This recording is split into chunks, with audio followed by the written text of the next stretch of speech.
पर श्री शिवाय नमस्तुभ्यम लिखो, क्योंकि जो तुम्हारे दरवाजे पर आएगा, दरवाजा बजाने से पहले, दस्तक देने से पहले, बेल बजाने से पहले वो आपके दरवाजे पर श्री शिवाय नमस्तुभ्यम पड़ेगा। जब उसके मुख से श्री शिवाय नमस्तुभ्यम निकल जाएगा तो आप जब दरवाजा खोलेंगे तो उसके मुख का भी दर्शन करेंगे तो आपका जीवन सार्थक हो जाएगा।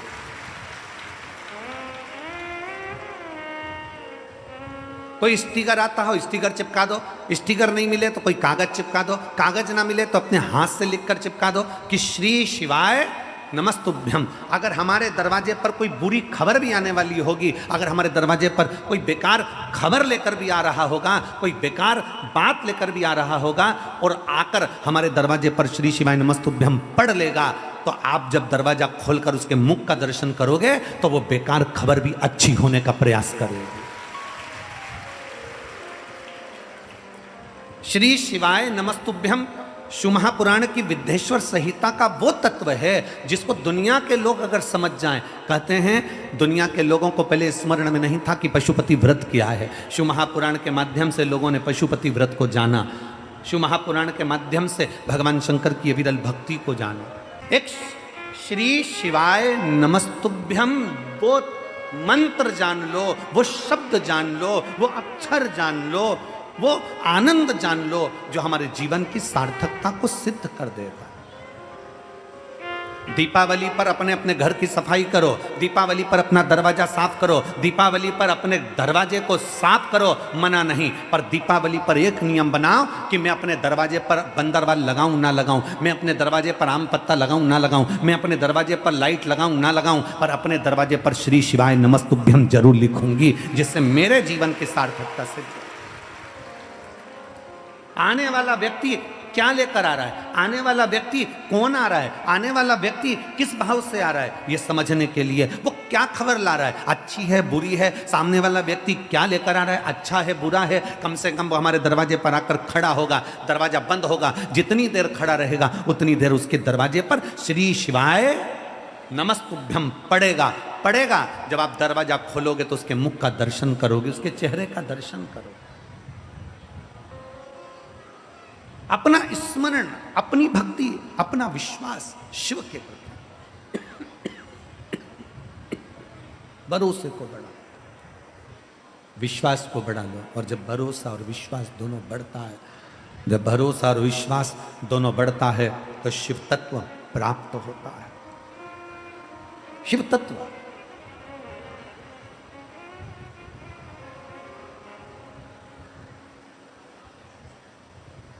रावण पापी था,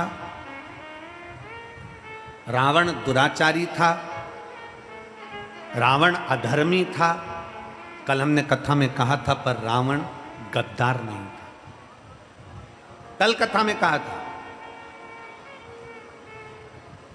कई लोग हमसे कहते हैं गुरुजी हमने सुना है कि मंगलवार को ये नहीं करना चाहिए, कोई कहता है कि बुधवार को बाल नहीं कटवाना चाहिए, कोई कहता है गुरुवार को ये नहीं करना चाहिए, कोई कहता है शनिवार को ये नहीं करना चाहिए, कोई कहता है शुक्रवार को ये नहीं करना चाहिए, कोई के सोमवार को ये नहीं करना चाहिए। शिव महापुराण की कथा कहती है 7 वार मेरे शंकर के हैं। नक्षत्र शिव ने बनाया, काल शिव ने बनाया, पंचांग शिव ने बनाया, समय शिव ने बनाया, घड़ी शिव ने बनाया, इसलिए उसको महाकाल कहते हैं क्योंकि उसने काल बनाया, घड़ी बनाई, पल बनाया, नक्षत्र बनाया, सब कुछ उसने बनाया। रविवार उसका है, सोमवार उसका है, मंगलवार उसका है, बुधवार, गुरुवार, शुक्रवार, शनिवार, ये सब वार उसके हैं। शिव महापुराण की कथा कहती है, कोई कहता है कि हमें रविवार को ये नहीं करना, बुधवार को ये नहीं करना, सोमवार को ये नहीं करना, मंगलवार को ये नहीं करना। शिव महापुराण की कथा कहती है 7 वार तुम्हारी मर्जी पड़े वो करो, पर इतना याद रखो कि 7 दिन तुम्हारा मन पड़े वो करो, पर इतना याद रखो कि 7 दिन किसी के दिल को ठेस ना पहुंचे वो कभी ना करो। सब कुछ करो पर किसी का बुरा मत करो।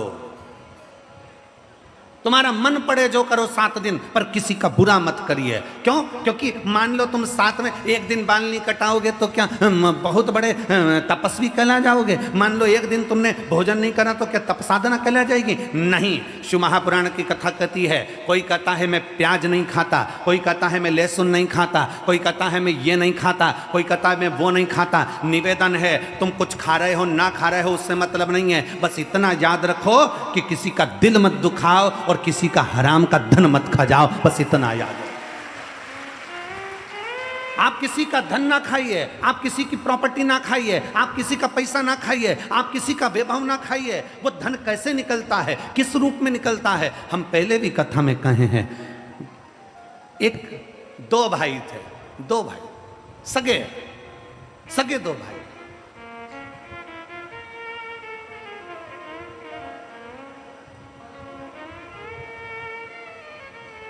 एक भाई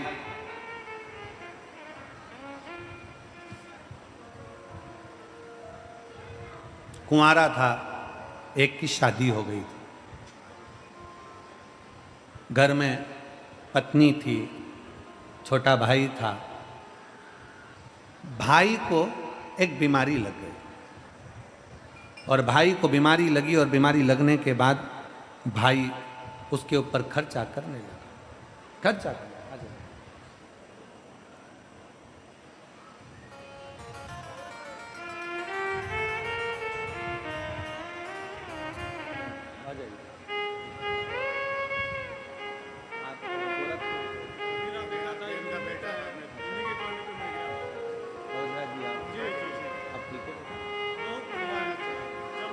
आप ही हैं, ये ओझा जी हैं जिन्होंने इनसे कहा था कि अपने 16 साल का बेटा जिसका ब्रेन खोल दिया गया और कोमा में चले गया, उसके पास में 1 घंटे तक लगातार उसके कानों में श्री शिवाय नमस्तुभ्यम बोलते रहे और आज बेटा ठीक हो गया है।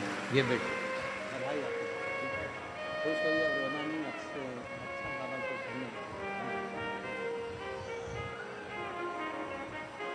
शिव तत्व है।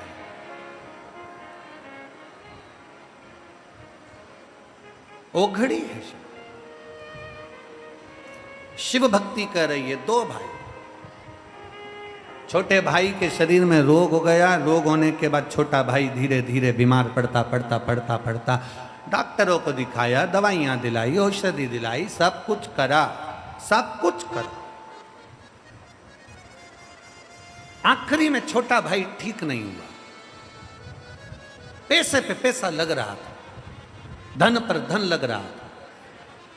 धर्म पत्नी ने अपने पति से कहा, सुनो तुम्हारे भाई पर लगभग लाखों रुपए खर्च हो गए पर तुम्हारा भाई ठीक नहीं होता, तो मेरा निवेदन है डॉक्टर से मिल लो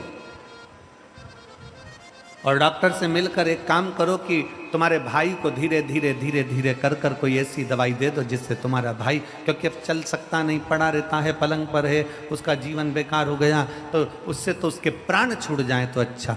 डॉक्टर से मिलो जाके।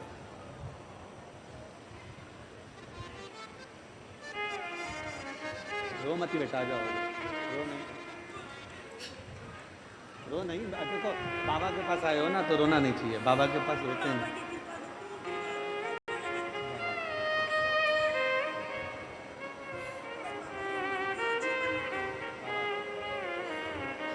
कह रही हैं, मैंने पत्र में लिखा, एक बार तो प्राण छूट चुके थे, दूसरी बार ठीक हो गया, कुछ दिन बाद वापिस कोमा में चले गया, फिर वापिस मंदिर जाना चालू करा, तीसरी बार फिर कोमा में चले गया और बाबा की कृपा से अब बेटा पूर्ण तरह से ठीक होकर बाबा के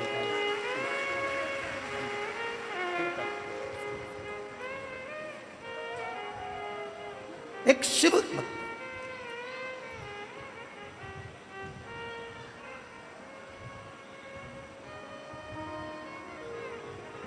बड़े भाई की पत्नी ने कहा कि अब इनका शरीर, तुम्हारे छोटे भाई का शरीर साथ नहीं दे रहा, डॉक्टर से मिलो और कोई ऐसी दवाई ले लो जिससे स्लो पॉइजन जैसा दे देकर, अगर अपन पॉइजन देकर मारेंगे तो लोग कहेंगे कि बताओ भाई को मार दिया।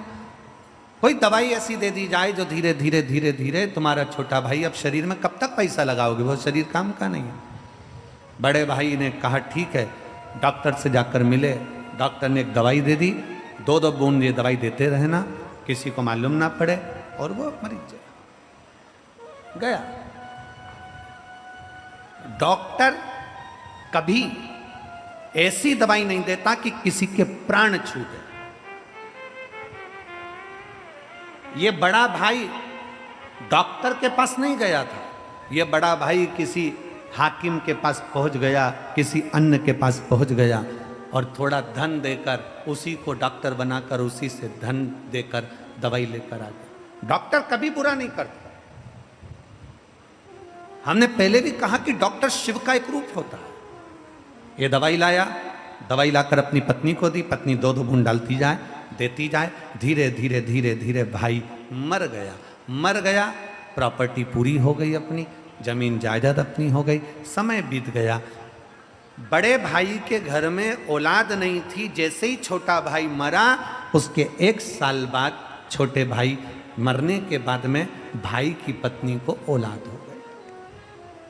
औलाद हो गई। समय आया, समय आने पर बच्चा बड़ा हुआ, बड़ा होकर बच्चा और बड़ा हुआ, बड़ा होने के बाद में फिर उस बच्चे का विवाह हुआ। विवाह होने के बाद उसकी भी पत्नी आ गई। पत्नी आने के बाद फिर उसकी तबीयत उस बच्चे की खराब हुई। बच्चे की तबीयत खराब हुई तो बाप को मालूम पड़ा कि असाध्य रोग हो गया है, जो रोग समाप्त नहीं हो रहा। बाप अपने उस बेटे के पास में बैठा था, बहू रो रही थी, माँ रो रही थी और बेटे के पास रोता रोता रोता रोता आंख से आंसू ढाल रहा, आंख से आंसू निकल रहे। भगवान तूने क्या कर दिया, मेरे बेटे को कौन सा रोग दे दिया, मेरे बेटे को कितनी बड़ी तकलीफ दे दी, भगवान तूने क्या कर दिया। अंतिम क्षण था, रो रहा था, तड़प रहा था। पूरा घर बिक गया, जमीन बिक गई, जायदाद बिक गई। बेटे को सही कराने में सारी जमीन जायदाद बिक गई, पूरा धन चले गया।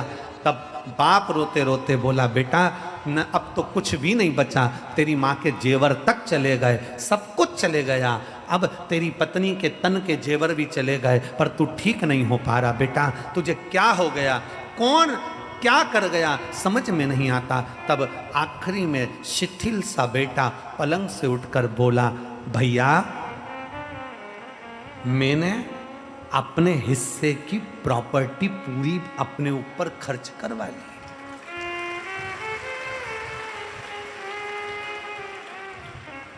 मैं तेरा भाई, जन्म लिया तेरे ही घर में, तुझसे ही खर्च करवा कर जा रहा हूं। कर्म की गति बड़ी विचित्र है, इसलिए शिव महापुराण की कथा कहती है कि तुम 7 दिन में 7 बार में, बुधवार, गुरुवार, शुक्रवार, शनिवार, तुम्हारी मर्जी पड़े जो करो, पर इतना जरूर करो कि हम किसी का बुरा ना करें। मालूम पड़े कि तुम लोगों का बुरा करते रहो और फिर विचार करो कि बुधवार को मैं ये नहीं करूंगा, गुरुवार को मैं ये नहीं करूंगा, शनिवार को मैं ये नहीं करूंगा, आज मेरा शनिवार, आज मेरा गुरुवार। महाराज शिव महापुराण की कथा कहती है 7 वार मेरे शंकर के हैं, सारे दिन शंकर के हैं, हर घड़ी शंकर की है, हर पल शंकर का है, हर क्षण शंकर का है। बस निवेदन इतना है कि 7 वार में तुम्हारी मर्जी पड़े जो करो, पर इतना याद रखो कि किसी का बुरा मत करो, किसी के लिए अपशब्द मत कहो, किसी के लिए ताने मत दो, किसी को गाली मत। कर्म की गति का भोग हमें भोगना है।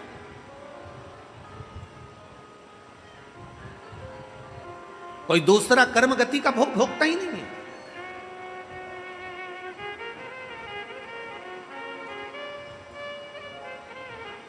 क्यों आते हैं इतने शिव भक्त?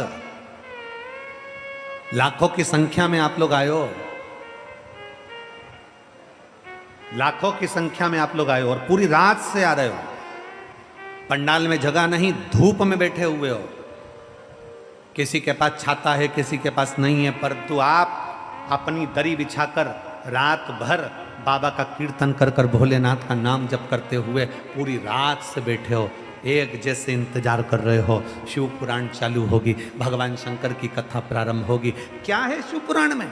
भगवान शंकर के सामने ईश्वर जी गोरा जी बनकर शिव पार्वती जब आकर बैठे, गणा और गोर बनकर शंकर पार्वती जब कथा सुनने के लिए बैठे, शंकर भगवान की कथा स्वयं शंकर सुनते हैं, शंकर पार्वती जब कथा सुनने के लिए बैठे, उस समय पर वहीं पर उसी जगह पर भगवान शंकर ने तुमरुका जी से पूछा, ए तुमरुकेश्वर, ए तुमरुका, बताओ इस शिव महापुराण के पंडाल का ऐसा क्या महत्व है कि दुनिया के लोग शिव पुराण की कथा में जाकर बैठते हैं, उसका सार तत्व क्या है?